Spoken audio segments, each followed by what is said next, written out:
너희는 여호와 우리 하나님을 높이고 그 성산에서 예배할지어다. 여호와 우리 하나님은 거룩하심이로다. 아멘. 경배와 찬양을 받으시기에 합당하신 하나님 아버지, 신년 첫 줄 하나님 앞에 예배하게 하시니 감사합니다. 드려지는 예배 가운데 자정하여서 영광 받으시고 우리에게 한없는 은혜와 은총을 베풀어 주옵소서. 예배 시종을 주님께 의탁하옵고 존귀하신 예수님의 이름으로 기원하옵나이다. 아멘.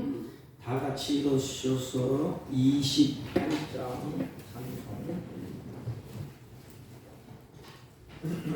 28장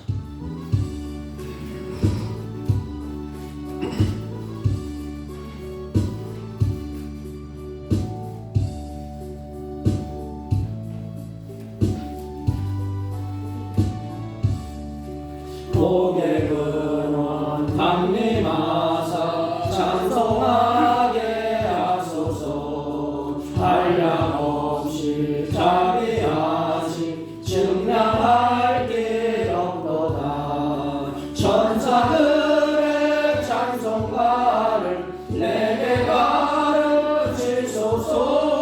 구속하신 그 사랑을 항상 찬송합니다. 주의 크신 도움받아 이때까지 왔으니 이와 같이 천국에도 이르기를 바라네. 하나님의 꿈을 떠나 죄에 빠진 우리를 예수 구원하시려고 보혈을 흘려주셨네. 주의 귀한 은혜 받고 일생 미친 자 되네. 주의 은혜를 샀을 때사 나를 주께 내소서. 우리 마음은 연약하여 범죄하기 쉬우니 하나님이 받으시고 천국인을 지소서. 아멘.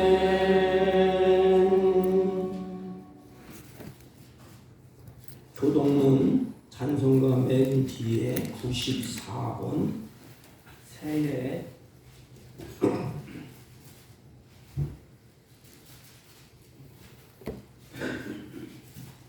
교동문 94번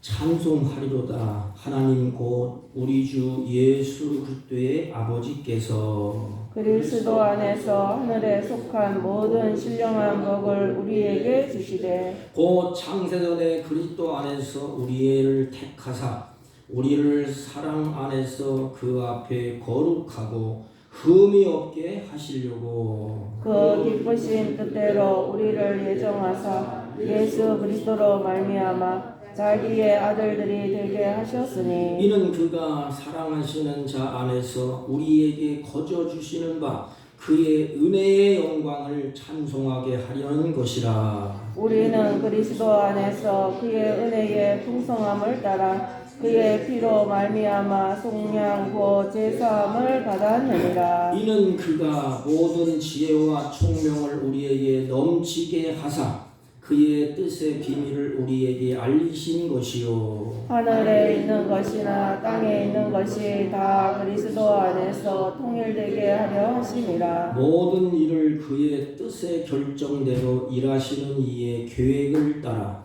우리가 애정을 입어 그 안에서 기업이 되었으니 이는 우리가 그리스도 안에서 전부터 바라던 그의 영광의 찬송이 되게 하려 하심이라. 아멘. 사도신경으로 신앙 고백드립니다. 전능하사 천지를 만드신 하나님 아버지를 내가 믿사오며 그 외아들 우리 주 예수 그리스도를 믿사오니 이는 성령으로 잉태하사 동정녀 마리아에게 나시고 본디오 빌라도에게 고난을 받으사 십자가에 못 박혀 죽으시고 장사한 지 사흘 만에 죽은 자 가운데서 다시 살아나시며 하늘에 오르사 전능하신 하나님 우편에 앉아 계시다가 저희로서 산 자와 죽은 자를 심판하러 오시리라. 성령을 믿사오며 거룩한 공예와 성도가 서로 교통하는 것과 죄를 사하여 주시는 것과 몸이 다시 사는 것과 영원히 사는 것을 믿사옵나이다. 아멘. 다 같이 작석하시고 446장 주음성 예배는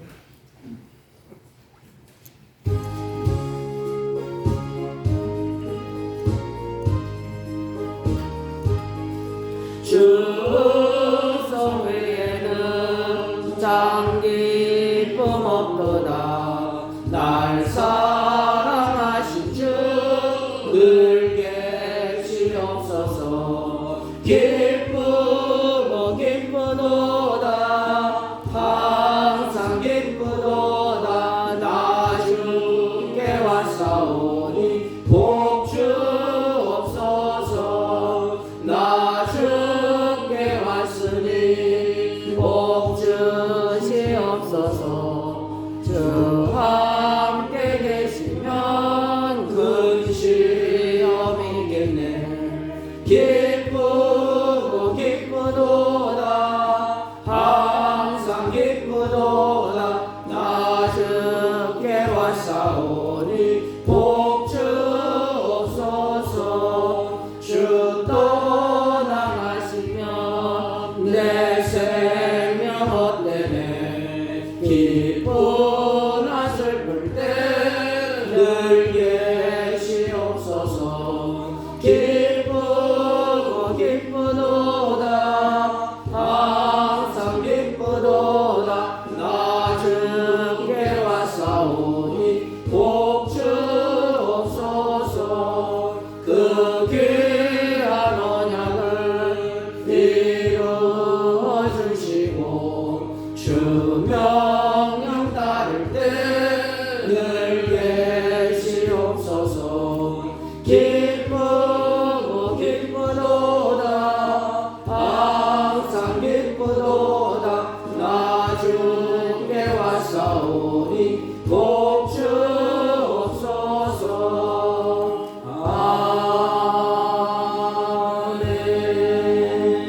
아멘. 전능하신 하나님 아버지, 이 시간 저희들을 주님의 전에 모여서 신년 주일로 주 앞에 예배하게 하시니 진심으로 감사를 드립니다. 한 해의 첫 주일을 시작하면서 주님께서 부어주시는 은혜와 축복을 사모하며 주 앞에 예배하고 찬양하게 하심을 진심으로 감사를 드립니다. 이제 다시 한번 주님의 말씀을 붙들고 순종하는 삶을, 하나님을 기쁘시게 하는 삶을 살아갈 수 있도록 은혜 위에 은혜를 더하여 주옵소서. 악하고 부패한 세상의 유혹과 시험에 흔들리지 않고 믿음으로 승리하는 삶을 살아갈 수 있도록 은혜 위에 은혜를 더하여 주옵소서.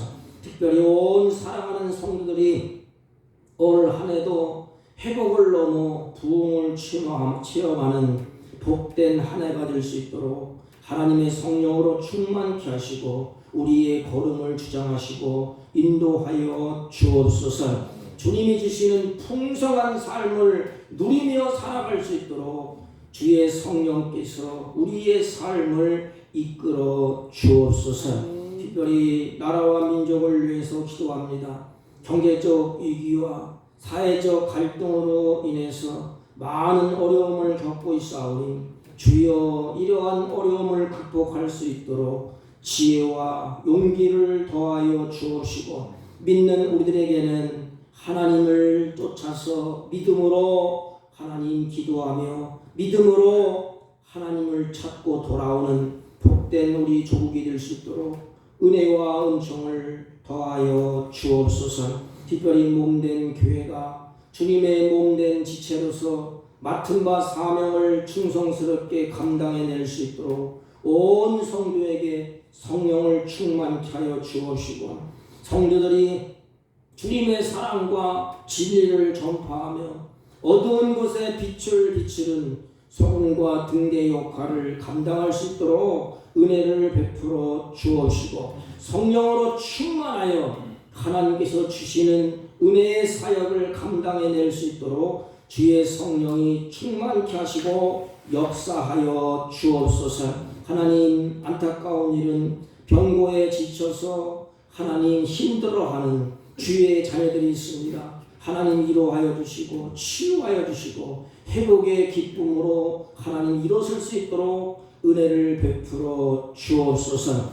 열방에 흩어져 선교사님들을 기억하시고 은혜를 더하여 주옵시고 특별히 고통하며 아파하며 전쟁의 소용돌이 속에서 눈물 흘리며 단식하는 사랑하는 자녀들을 불쌍히 여겨 주옵시고 특별히 지구촌 곳곳에서 가지각색 재앙을 만나서 하나님 눈물 흘리는 그들의 눈물을 닦아주시고 주님이 오실 날이 가까움을 깨달아 정신을 차리고 근심하여 하나님께 더 가까이 가는 은혜로운 역사가 있게 하여 주옵소서. 이 시간도 연약하고 부족한 종을 세우셨사오니 주님의 보혈의 피로 씻기시고 허물과 죄악은 십자가의 그늘에 감춰주시고 오직 하나님의 영광만이 드러나게 하여 주옵소서. 예배 시정을 주님께 의탁하옵고 존귀하신 예수님의 이름으로 기도하옵나이다. 아멘.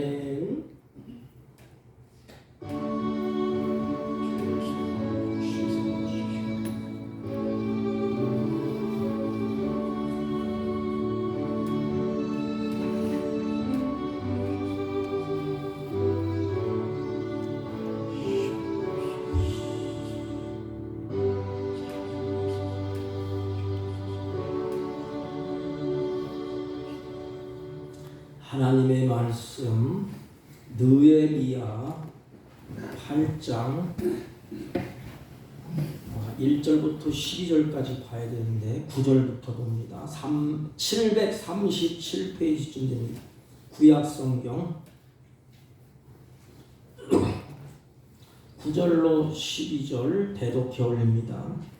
백성이 율법의 말씀을 듣고 다 우는지라 총독 느헤미야와 제사장 겸 학사 에스라와 백성을 가르치는 네 사람들이 모든 백성에게 이르되 오늘은 너희 하나님 여호와의 성일이니 슬퍼하지 말며 울지 말라 하고 느헤미야가 또 그들에게 이르기를 너희는 가서 살찐 것을 먹고 단 것을 마시되 준비하지 못한 자에게는 나누어 주라. 이 날은 우리 주의 성일이니 근심하지 말라. 여호와로 인하여 기뻐하는 것이 너희의 힘이니라 하고 너희 사람들도 모든 백성을 정숙하게 하여 이르기를 오늘은 성일이니 마땅히 조용하고 근심하지 말라 하니 모든 백성이 곧 거기서 먹고 마시며 나누어 주고 크게 기뻐하니 이는 그들이 그 읽어 들려준 말씀을 밝히 알미라. 아멘. 네, 자리에 앉아주시기 바랍니다. 우리 옆 사람과 인사합니다. 사랑합니다. 이렇게. 네, 감사합니다. 네, 신년 첫 주부터 주님 앞에 예배할 수 있는 은혜를 주심을 진심으로 하나님을 찬양하고 경배합니다. 예배하고 싶어도 건강이 약하고 예배하고 싶어도 환경이 안 좋으면 하나님 앞에 예배할 수가 없습니다.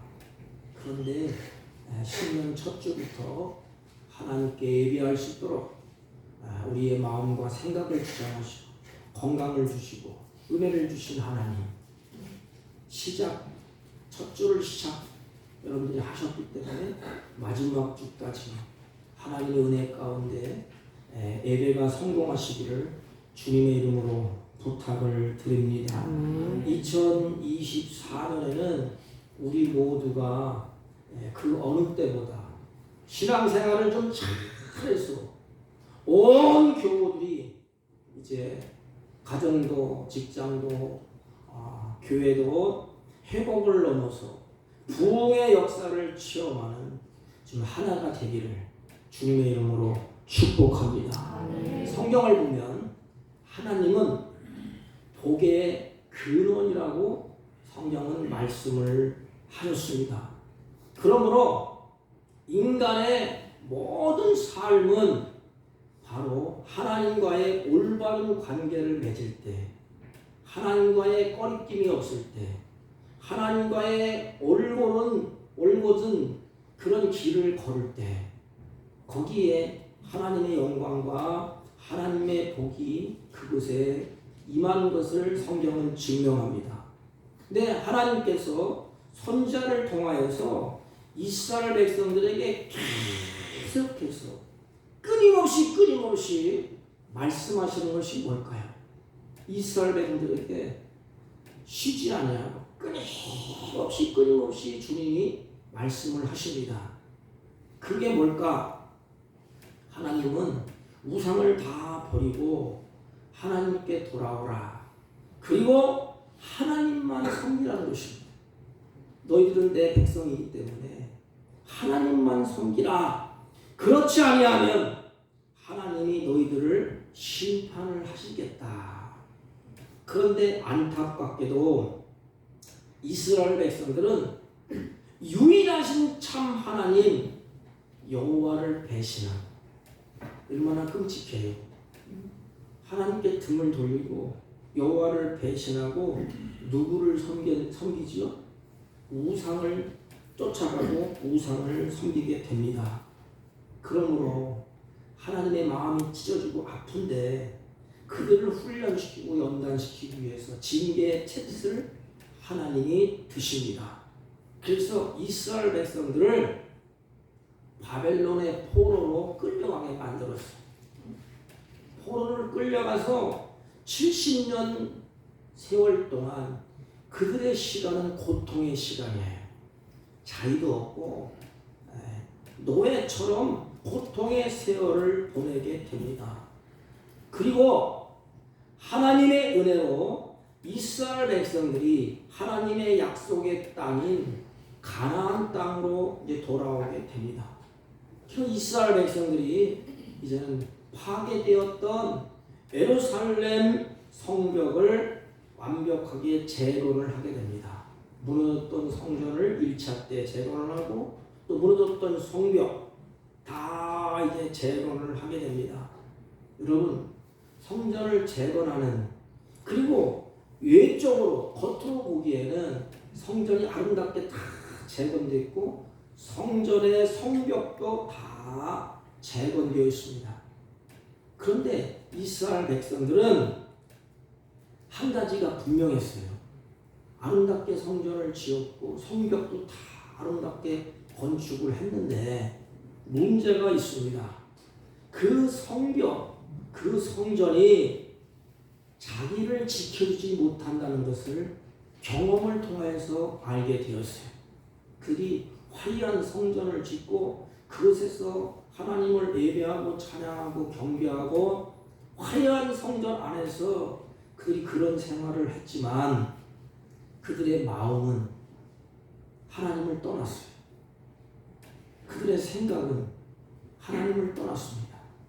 그래서 화려한 성전이 지켜주지 못하고 바벨론의 포로로 끌려가게 됩니다. 시편 기자가 우리에게 말씀하시는 것처럼 여호와께서 성을 지키지 아니하면 파수꾼에 깨어있음이 허사로다. 그러니까 하나님께서 그들을 지켜주셔야 안전하다는 것입니다. 그러므로 이들은 자기들의 두 가지 그 마음속에 일어나는 믿음, 신앙을 회복하기를 원했어요. 아름다운 성전을 짓고 또 포로로 끌려갔다 돌아와서 성벽을 잘 이렇게 회복시켜 놓고 그들의 마음속에 우리가 겉으로 보이는 성전, 겉으로 보이는 이 성전의 아름다운 그 성벽, 그것이 우리를 지켜주지 않는구나. 그래서 외적으로는 다 갖추어졌는데 내적 마음이 갈급했어요. 그래서 그들이 믿음과 신앙을 회복되기를 원했습니다. 하나님을 더 가까이 하고 신뢰하기를 원했어요. 하나님 앞에 더 가까이 가기를 그들이 소원했습니다. 하나님 앞에 가까이 가기, 그들의 믿음과 그들의 신앙이 회복되기를 간절히 소망했습니다. 이 성경을 보면 여기에만 그 이스라엘 백성들이 말씀을 들려달라고, 우리에게 말씀을 읽어달라고, 말씀을 해석해 달라고 몸부림치면서 찾아가는 그 장면이 여기에만 있습니다. 성경은 하나님이 그들을 찾아오시고 막 몽둥이 들고 해초를 들고 그때서야 찾아갔는데, 오늘 본문을 보면 이스라엘 백성들이 간절한 마음으로 우리에게 말씀 좀 전해주십시오. 율법자를 좀 들려주십시오. 율법자를 깨닫게 해주십시오. 그런 내용이 여기에 있습니다. 여러분, 그렇다면 회복과 부흥은 어디로부터 시작될까요? 회복과 부흥은 마음으로부터 시작이 되는 것입니다. 우리의 마음, 하나님으로부터 떠났던 마음을 돌이키는 데부터 회복이 시작됩니다. 우리의 마음. 그래서 이 마음, 하나님과의 관계가 멀어졌는데 마음이 하나님께로 돌아오는 것. 마치 탕자가 마음이 멀어져서 세상으로 갔지 않습니까? 마음이 다 세상으로 가 있어. 탕자는 그래서 아버지 품을 떠납니다. 세상에서 모든 것을 다 해봐도 안 돼. 그래서 지옥 열매를 먹어보려고 해도 그것도 안 돼. 그래서 마음을 하나님께로, 아버지께로 이렇게 돌이킵니다. 그때부터 회복이 일어나는 거예요. 마음이 아버지께로 돌이킬 때에, 그때에 회복이 일어납니다. 예전 상태로 돌아오는 것. 그래서 회복과 부흥, 이게 핵심은 바로 마음인 것입니다. 그러면 회복과 부흥의 절대적인 중심에 서 있는 것이 뭘까요? 그것은 두말할 것도 없이 하나님의 은혜의 역사였다는 것입니다. 다시 말하면 성령은 살리는 영이에요. 성경을 보면 살려주는 영. 그래서 성령의 역사가 일어나서 아버지께로 돌아가고 아버지과의 바른 관계, 그 마음으로부터 회복과 부흥이 시작이 됩니다. 그렇다면 회복의 첫걸음이 어떻게 시작됐을까? 회복의 첫걸음 어떻게 시작됐을까? 1절 한번 읽습니다. 성경을 보세요. 8장 1절.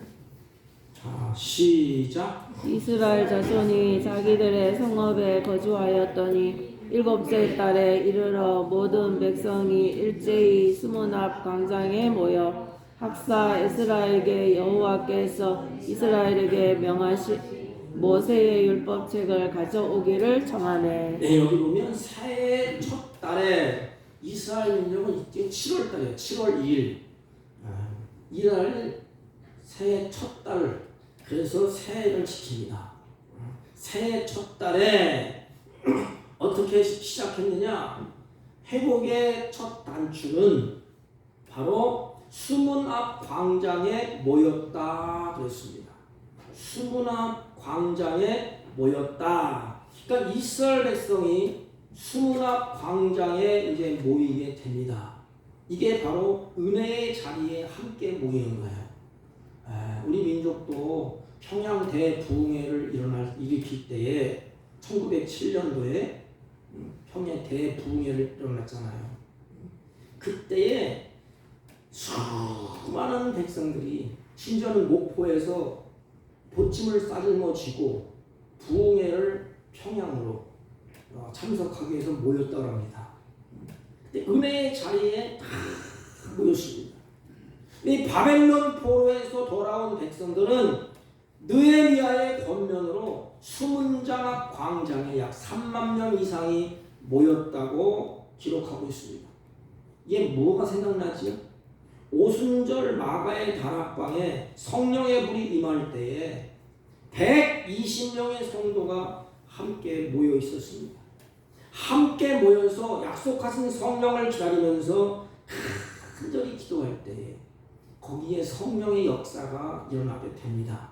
그래서 부흥의 첫 단추는 성령의 역사예요. 모일 때에 성령의 역사가 일어났습니다. 은혜의 자리에 그들이 이제 다 모였습니다. 여러분, 정월 초하루에 모이기는 힘든 일이에요. 근데 정월 초하루에 7월 2일 날 다 모였는데 모여서 무엇을 했느냐, 이게 중요합니다. 모였는데 그들이 무엇을 했느냐. 3절 봅시다. 3절 다 같이 읽습니다. 시작. 수문앞 광장에서 새벽부터 정오까지 남자나 여자나 알아들을 만한 모든 사람 앞에서 읽음에 무 백성이 그 율법책에 귀를 기울였는데. 예, 여기 보면 그 율법에 귀를 기울였는데 그랬죠. 그 율법에 귀를 기울였는데 우리가 보면 주어가 율법으로 기록되어 있죠. 그런데 주어가 귀입니다. 귀. 이 바꿨어요. 원어로 보면 귀를 율법에 기울였는데 그랬어요. 이 말은 귀가 말씀에 붙어 있다 이 말이에요. 귀가 말씀에 붙었다 이렇게 해석되어 있어요. 그렇게 해석할 수는 없잖아요. 또 문법이 안 맞으니까. 그래서 그 율법책에 귀를 기울였는데 이렇게 기록했어요. 그러니까 이 귀가 주어입니다. 귀가 어디에 붙어 있느냐? 말씀에 붙어 있었다 이 뜻이에요. 그러니까 그들의 귀가 말씀에 붙어 있다. 그럼 뭐지요? 그만큼 하나님의 말씀을 듣는데 아주 사모했다는 거예요. 그 말씀을 사모했다는 것입니다. 이 말씀이 귀에 떨어지지 않도록 딱 붙였다 이 말입니다. 백성들이 하나님의 말씀을 듣는데 성경을 보면 새벽부터 정오까지 하나님의 말씀을 들었다 그랬습니다. 새벽이면 6시, 정오는 12시. 그러면 6시간 동안 하나님의 말씀에 귀를 기울인 거예요. 하나님의 말씀에 귀를 딱 이렇게 붙인 겁니다. 이스라엘 백성들이 무려 6시간이나 긴 시간에 하나님의 말씀에 간절히 사모해서 집중하고 경청한 것입니다. 여러분, 그들이 하루만 그렇게 한 것이 아니에요. 18절 말씀이면 7일 동안 그렇게 했다고 했어요. 6시간씩 7일 동안. 여기를 보면 우리의 부흥에서 똑같아. 하나님 말씀을 간절히 사모할 때 거기에 성령이 역사하고 거기에 하나님의 능력이 임하고 거기에 하나님의 기적이 막 일어나는 것을 우리도 체험하지 않았습니까? 우리나라의 부흥의 역사도 마찬가지입니다. 우리는 말씀이 조금만 길어져도 오늘날 어떻게 해요? 마음이 불편해. 그래서 어느 목사는 설교를 15분 한다는 거고 우리 동기 목사도 보니까 설교를 15분 한대. 그것도 길다고 하는데 10분 할까? 10분 그래요. 저기서 하는 얘기가 뭔가 하면 시간을 본대 이렇게. 그럼 너무 5분만 지나면 비비고 못 견뎌한다고 그런 말을 제가 들었습니다. 안타까운 것은 오늘날 성도들이 예배 시간 1시간도 힘들어합니다. 너무 힘들어해. 왜 그렇지요? 하나님을 사모하고 말씀을 사모하는 큰 사람이 없어. 다른 것은 보나 마나요. 하나님 말씀을 사모하지 아니하면 다른 것은 다 끝장난 겁니다. 하나님의 말씀을 간절히 사모해서 6시간 동안 하루에 말씀을 듣는데 7일 동안 계속해서 말씀을 듣습니다. 오늘날 1시간도 말씀 듣는 것을 힘들어하는데 설교 시간에 조금만 길어지면 시계를 보면서 안절부절하는데 이 당시에 얼마나 말씀을 갈급했으면 6시간이나 되는 그 시간에 이 귀가 말씀에 딱 붙어서 말씀을 간절히 사모했다는 것입니다. 그렇다면 우리는 회복을 원하고 부흥을 원하지 않습니까? 우리는 그러면 마음을 말씀에 사모하는 마음이 있습니까? 이 귀가 하나님의 말씀에 붙어 있습니까? 오늘날 이게 문제예요. 한국 교회에 이게 문제예요. 옛날 어르신들이 신앙생활 할 때에 옛날에는 부흥회를 해도 월요일부터 금요일까지 풀로 했대요. 그냥 풀로. 그것도 2시간씩 3시간씩. 제가 중국 가보니까 어디서 그렇게 사람들이 오는지 그 산골인데도 말씀을 들으려고 꾸역꾸역 보침 따지고 와요. 그리고 한국식으로 통역하잖아요. 30분 하면 끝나. 그럼 1시간 걸립니다. 그런데 끝나잖아요. 안 가. 말 좀 더 해달래 말씀. 1시간 되잖아요. 안 가. 막 뜨겁게 찬양하고 하나님의 말씀에 그냥 집중해서 그 말씀을 들어보려고 하고 아주 열정이에요. 중국이 망하는 것 같아도 그런 신앙들이 있어서 아마 하나님이 붙잡고 계시지 않겠는가. 예전처럼 말씀에 대한 열심과 사모함이 오늘날 다 식어졌어요. 그래서 얼마나 편해졌습니까? 그냥 예배당에 나오기 싫으니까 그냥 텔레비 켜놓고 그냥 또 켜놓고 할 것 안 할 것 다 하면서 그냥 귀로만 들어요. 마음이 없어. 마음.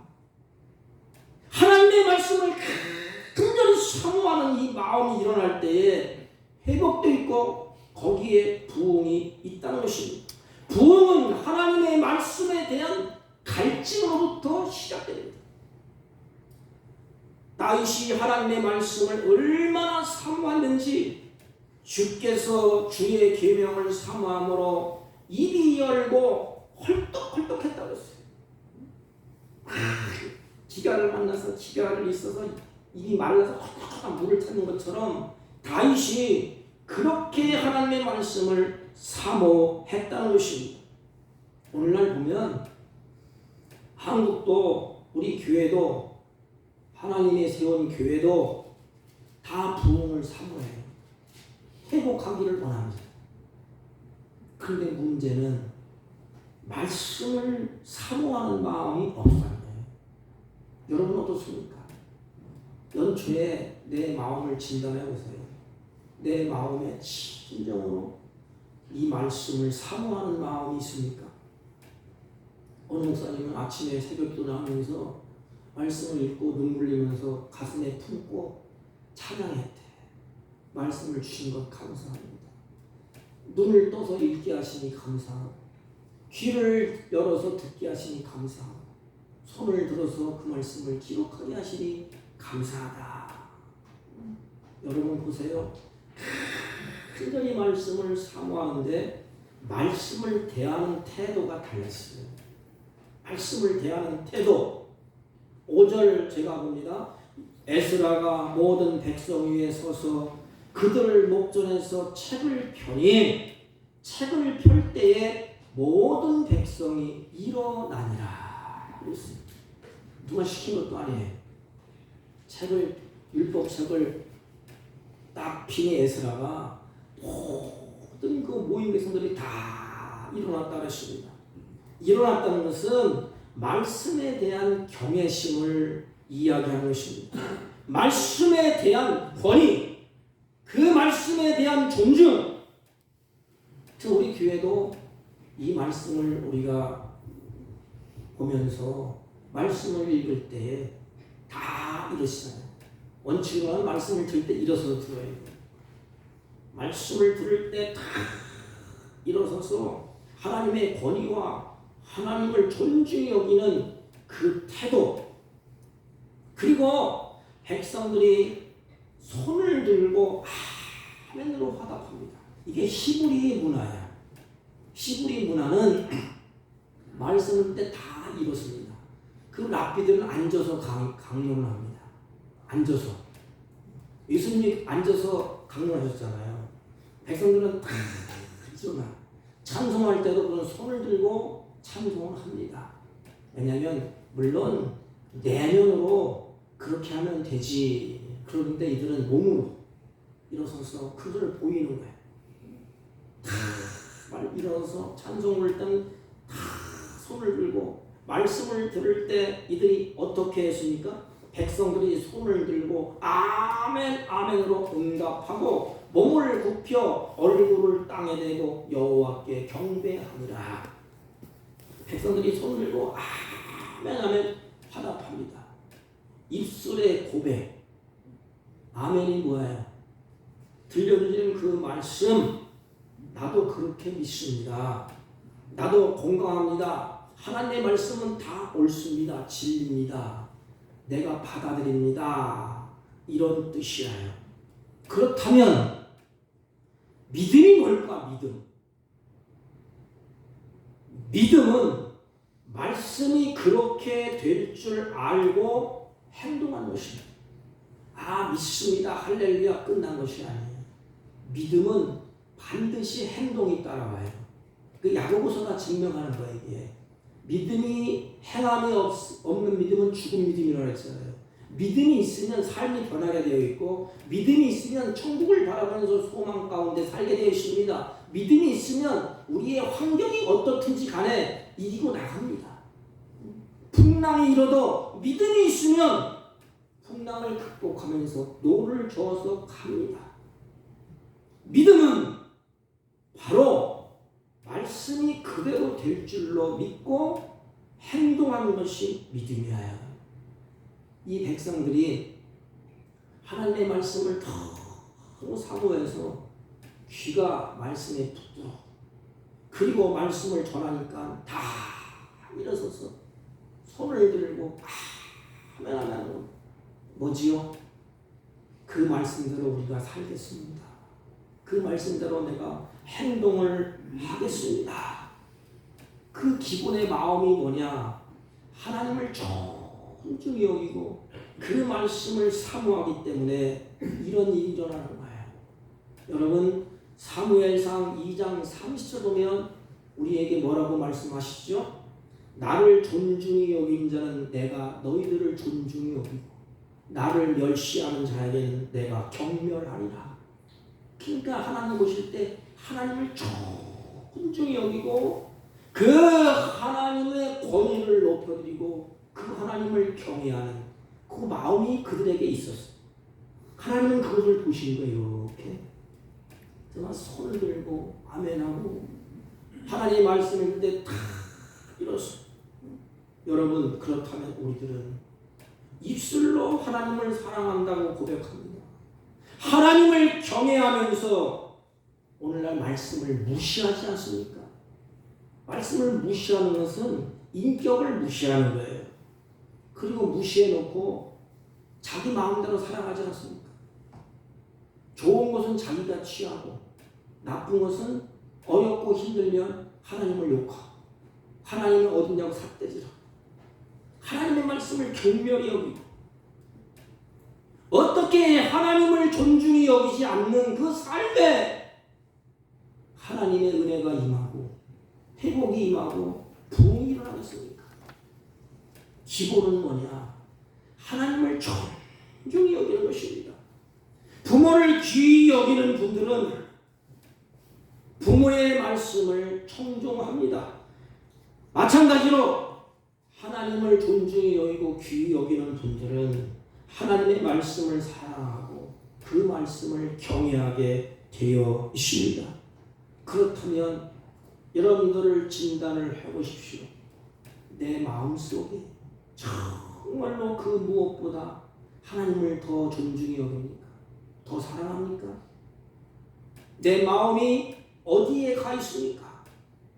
그 말씀을 붙잡고 아멘으로 화답하며 그 말씀을 붙잡고 발걸음을 옮기려고 그 믿음으로 걸으려고 힘써봤습니까? 말씀의 권위를 짓밟히는 곳에는 성령의 역사가 없어요. 성령의 역사는 하나님의 말씀을 존중히 여기고 그 말씀을 마음으로 새기고 그 말씀의 역사가 있을 때 성령이 그 역사에서 그 말씀대로 이루어지는 경험을 하게 되는 것입니다. 사랑하는 성도 여러분, 오늘날 말씀이 짓밟아지고 말씀의 권위가 희석되는 그곳에는 회복도 부흥도 없어요. 왜냐하면 성령의 역사가 일어나지 않기 때문에 그렇습니다.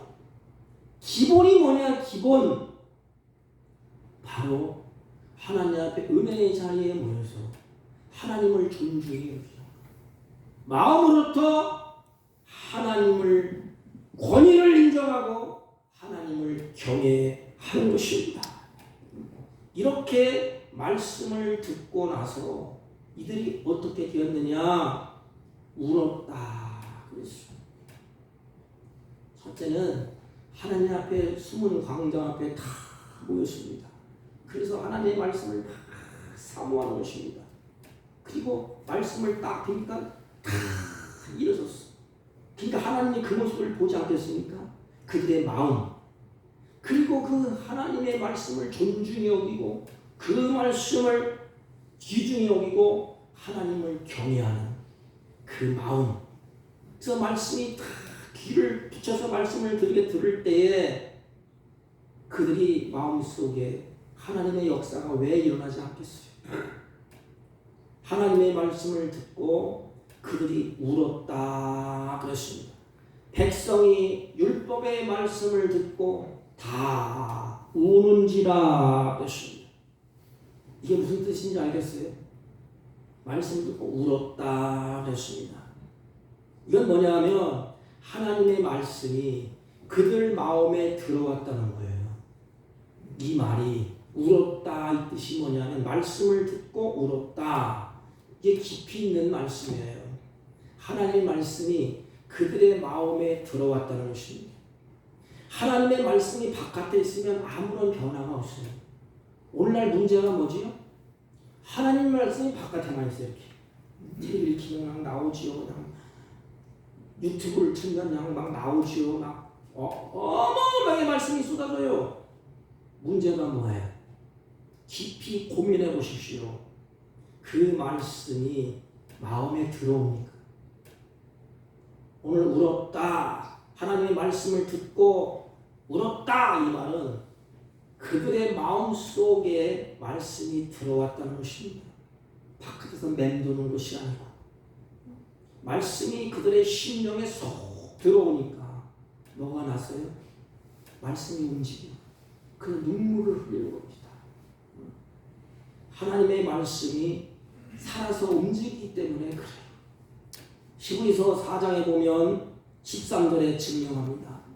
하나님의 말씀은 살았고 운동력이 있어서 좌우에 날쌘 어떤 것보다 예리하여 혼과 영과 및 관절과 골수를 쪼개 찔리기까지 하며 마음의 생각과 뜻을 판단하느니라. 하나님의 말씀이 바깥에서 아무리 울려 퍼지면 눈물도 없고 감각도 없고 회복도 없어요. 하나님의 말씀이 마음에 쏙 들어와야 됩니다. 여러분 오늘날 한국 교회에 침체된다고 그러는데 왜 그렇죠? 여기는 목사로부터 반성해야 돼. 하나님의 말씀이 얼마나 논리정연하게 잘 전합니까? 우리 목사님들이 학적으로 또 철학적으로 논리로 다 전하잖아요. 중요한 건 뭐냐면 저도 이제 30년이 지나다 보니까 깨닫게 됐어. 아, 이게 아니구나. 하나님의 말씀이 마음에 들어와야 되는구나. 기본은 뭐냐? 목사가 설교를 하기 전에 그 말씀이 내 안에 들어와야 돼. 그래야 말씀을 전할 때 그 말씀이 뿜어져 나오는 성령의 역사가 있습니다. 알지 못하는 비밀이 있어요. 꼭 저도 기도해요. 그래서 하나님 울리는 갱관이 되지 않게 하시고 논리적으로 철학적으로 유창에 전하지 못할지라도 그 말씀이 성도의 마음에 들어가게 해주십시오. 한국교회 그러면 살아요. 부흥돼요. 회복돼요. 근데 오늘날 홍수처럼 쏟아지는데 그 마음이 안 들어. 그게 뭐가 없어요? 마음에 변화가 없어. 찔림이 없고 하나님의 말씀은 살아있고 운동력이 있는데 어디에서 바깥에서 말씀이 마음에 쏙 들어올 때 그 말씀이 살아서 움직이고 그 말씀이 역사하고 우리의 혼과 영과 관절을 골수를 쪼개서 생각도 변화시키고 하나님의 뜻을 분별하고 진리 가운데 행하고 성령의 폭발적인 역사가 일어나게 되는 것입니다. 그래서 그들이 하나님의 말씀이 쏙 들어오니까 마음에 들어오니까 뭐가 일어났어요? 눈물이 흐르기 시작했어요. 그래서 찬송을 부를 때도 눈물이 흐르고 말씀을 듣을 때도 울게 됩니다. 왜 흘렸을까요? 말씀을 듣다가 여러분 눈물을 흘린 적이 있습니까?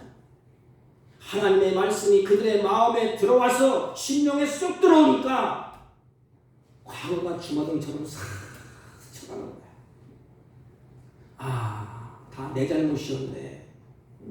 우리가 하나님의 뜻을 어기고 하나님의 말씀을 어기고 하나님을 잘 경외하지 못하고 헛된 짓을 했기 때문에 바벨론의 포로로 끌려갔구나. 성전이 다 무너졌구나.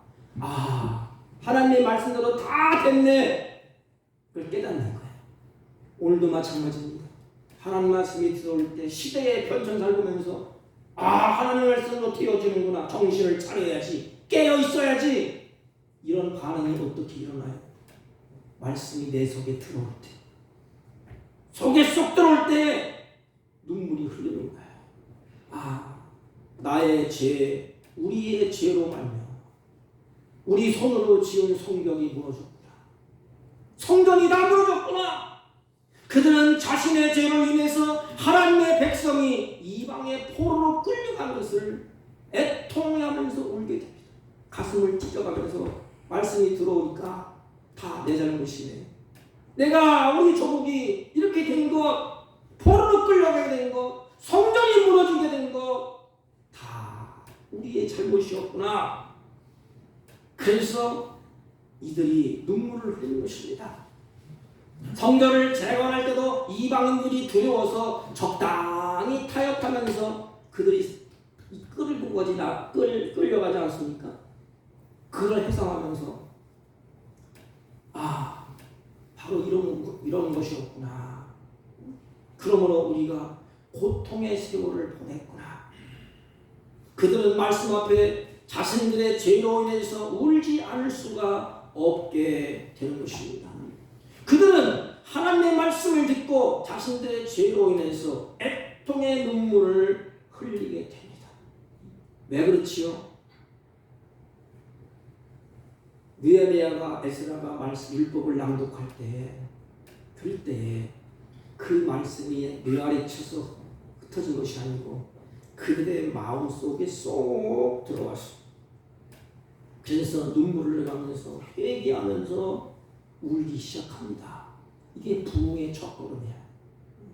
그래서 하나님의 성령의 역사가 일어나는 것입니다. 말씀이 들어오잖아요. 그럼 성령의 역사예요.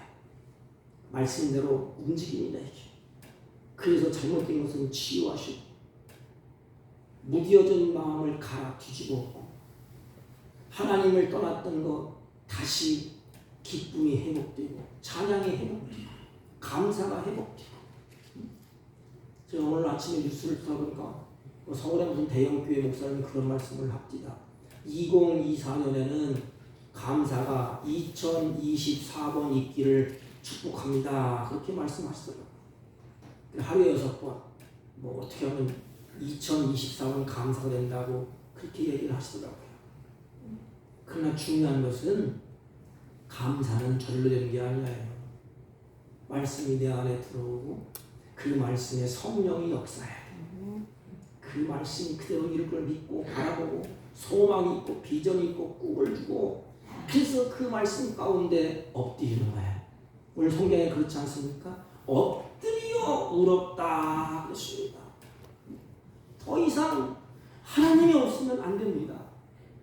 하나님의 은혜가 없으면 안 됩니다. 이제는 우리 조금 성경을 잘 지면 뭐합니까? 성경을 완벽하게 지면 뭐합니까? 다 무너졌는데 성벽도 무너졌는데 그니 성벽을 수행하면서 이제는 바깥으로는 다 갖춰졌는데 속은 텅텅 비어있어.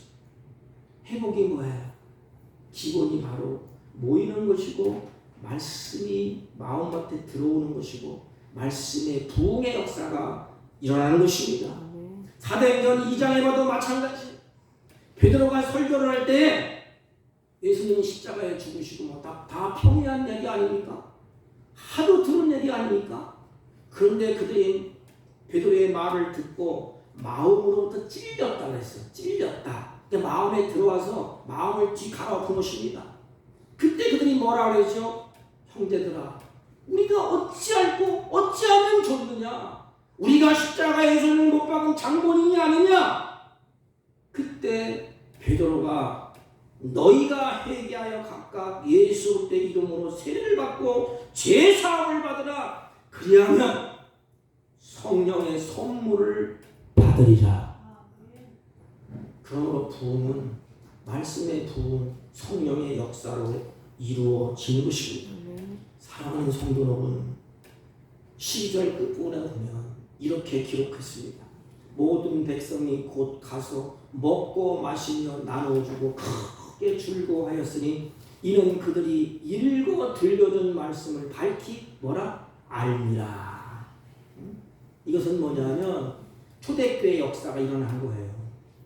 초대교회 말씀을 듣고 은혜가 충만하고 회복이 되고 부흥이 일어나니까 니꺼 내꺼 다 팔아서 가난한 자에게 다 나눠줬습니다. 초대교회 성도들은 성령을 체험한 후에 또 어떻게 했어요? 인간 상태가 회복됐어요. 깨어졌던 거 떡을 떼며 먹고 마시고 기쁨과 순전한 마음으로 음식을 나누고 주고 더 나아가서는 한 형제인 걸 확인합니다. 사랑을 나누고 기쁨을 나누고 주님께서 주신 그것을 나누면서 한 형제인 것을 확인했습니다.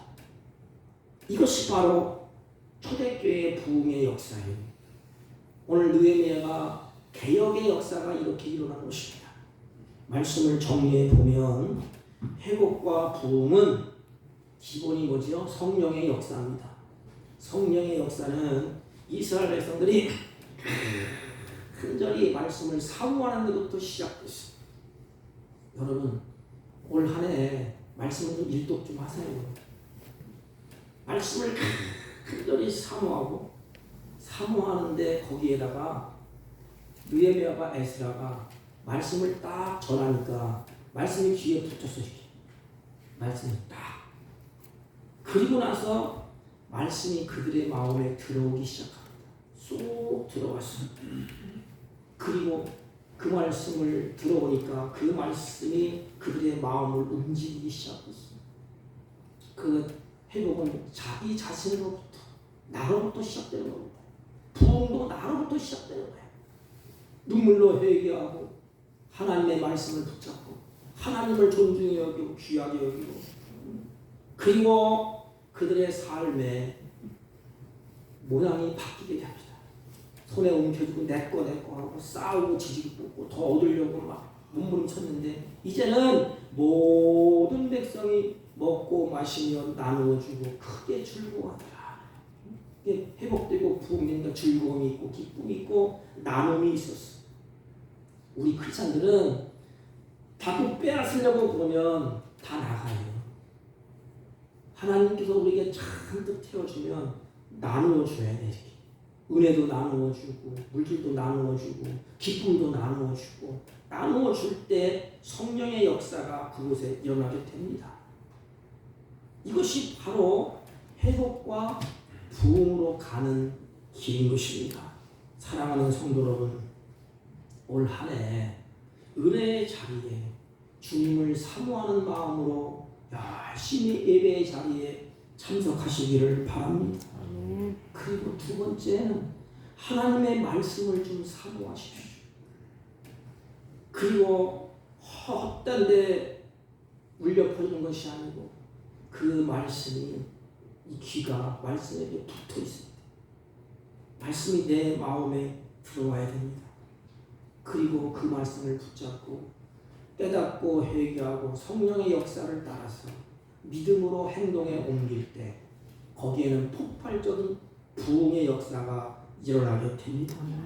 올 한 해 우리 모두가 회복을 넘어서 부흥을 경험하는 이런 은혜가 있기를 주님의 이름으로 축복합니다. 하나님 아버지, 우리가 말씀을 사랑하고 하나님을 존중히 여기고 그 말씀을 마음에 간직하여 하나님께서 주시는 성령의 역사를 따라 우리의 삶이 변화되고 회복을 넘어 부흥을 경험하는 사랑하는 자녀들이 되게 하여 주옵소서. 예수님의 이름으로 기도하옵나이다. 아멘. 384장 나의 갈 길 가가도 나의 갈 길 가가도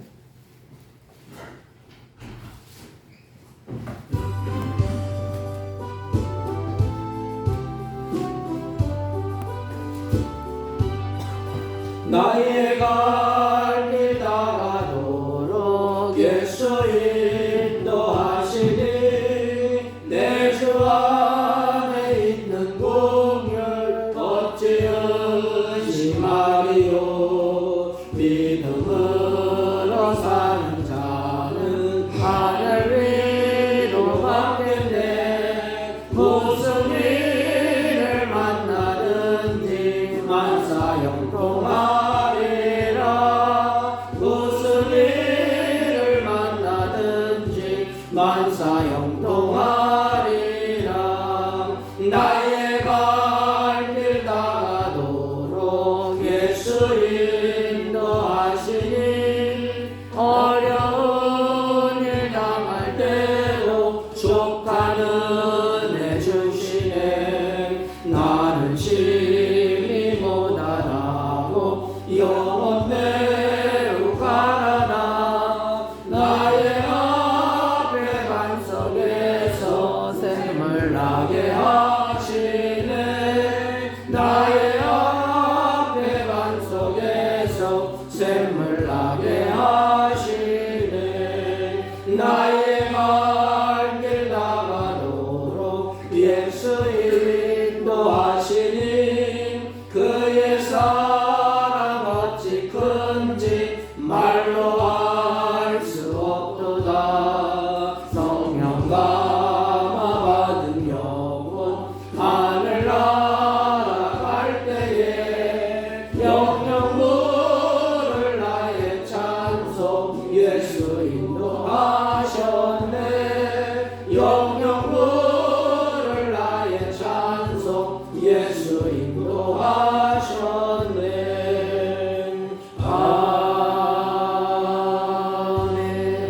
아멘.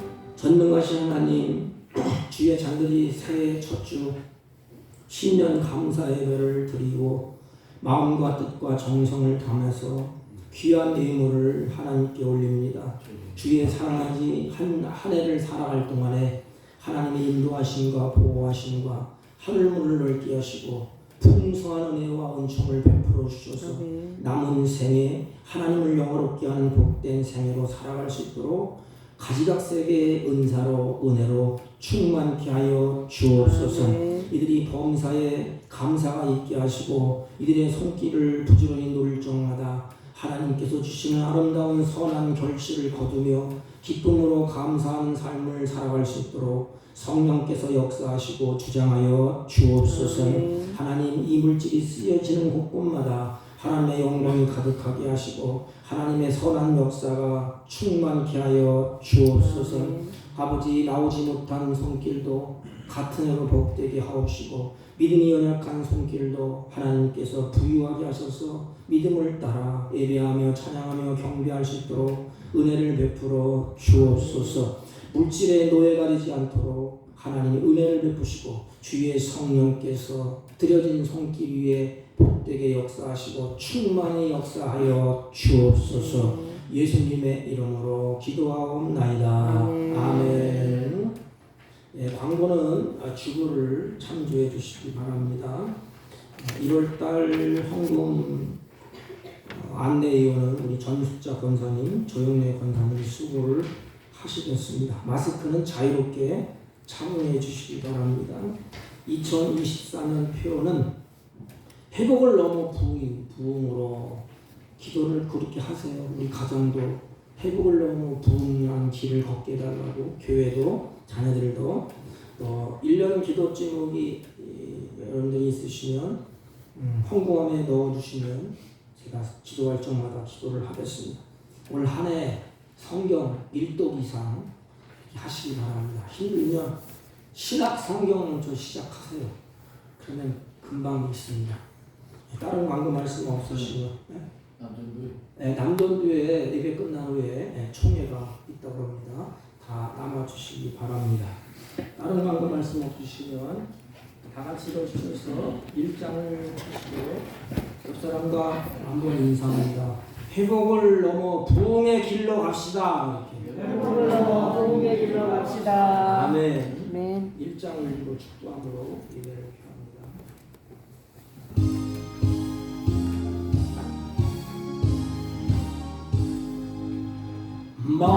만복의 근원 하나님 온 백성 찬송 드리고 저 천사여 찬송하세.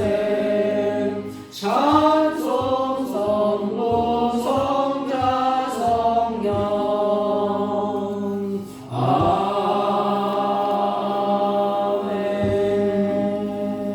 지금은 우리 구주 예수 그리스도의 은혜와 하나님 아버지의 극진하시고 만극하신 사랑과 성령님의 이고 역사 교통 충만하시는 정의, 회복을 넘어 부흥의 길을 걷기로 다짐하고 결심하고 돌아가는 사랑하는 주의 백성들 머리 위에와 이들이 경영하는 사업과 직장과 어렵던 자녀들을 친들 머리 위에 지금부터 영원토록 함께 있을지어다. 아멘.